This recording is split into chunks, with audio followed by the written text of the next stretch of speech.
Airbrushing moment. Take you back to 1995. I just got back home from Florida. As an airbrush artist, I've done all types of shirts. You're talking about from characters to names, etc., etc., etc. One of the things about Chicago is that we have a lot of gang banging going on. A lot of gang activity, a lot of gang violence, this and that. A lot of gang bangers used to come get their shirts done, do symbols, this and that. And it does do a lot of flack. Now, I'm not promoting any gang violence, but I got a story I want to share that I still remember to this day. This was a moment in my airbrushing history that I'll never forget. This guy right here.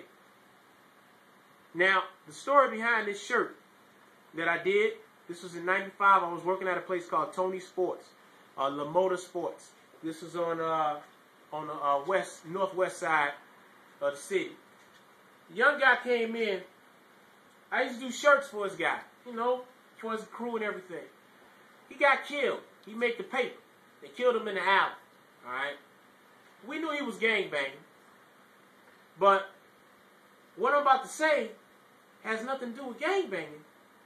It's the after effect of what happened with this kid. The reason why I kept this picture is because his boys came in and told me what happened to him.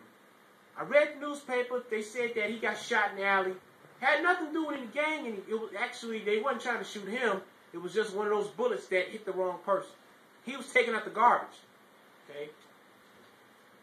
50 of his guys came to the shop. I painted several pictures of this boy's face. Now, they came in.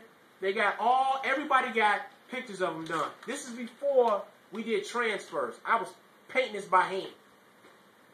They ended up coming back the next day with more guys. And they had me do a picture for his girlfriend, a picture for his mom, and a frame picture for his mom to put in her house. These guys told me that they just sent money to his girlfriend in Florida to come to Chicago for the funeral. And they called all of their guys that was in this gang. I'm not going to mention the name of this gang. It had to have been like 400 of them. They all got shirts. Some of them got pictures, some of them got names, etc. But they all got shirts. But what they also did that touched me the most, now this guy was 14 years old when he died. They all raised up money to pay for that boy's funeral. Paid 3 months of his mother's bills.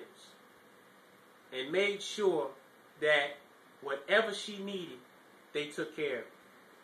Now, I'm not promoting gang violence, but what I am saying is that is what family is supposed to be about.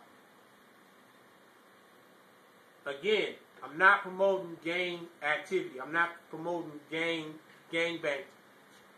But these young guys, the oldest had to have been at least 22 years old.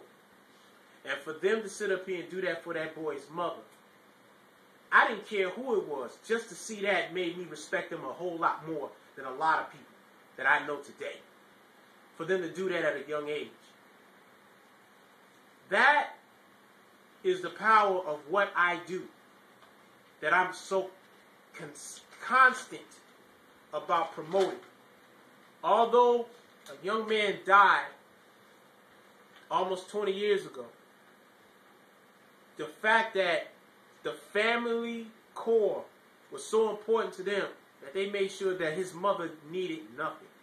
I got to meet his mom. I got to meet his girlfriend. The mom saw the picture. She cried. She hugged me. She couldn't speak English at all, but she was saying thank you in Spanish.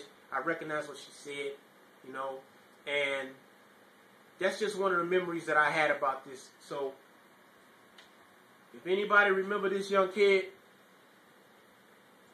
I thank you guys for that work that y'all gave me, and I hope you all are doing well. But I'll never forget this kid. I will never forget this kid and what his people did for him and his mom.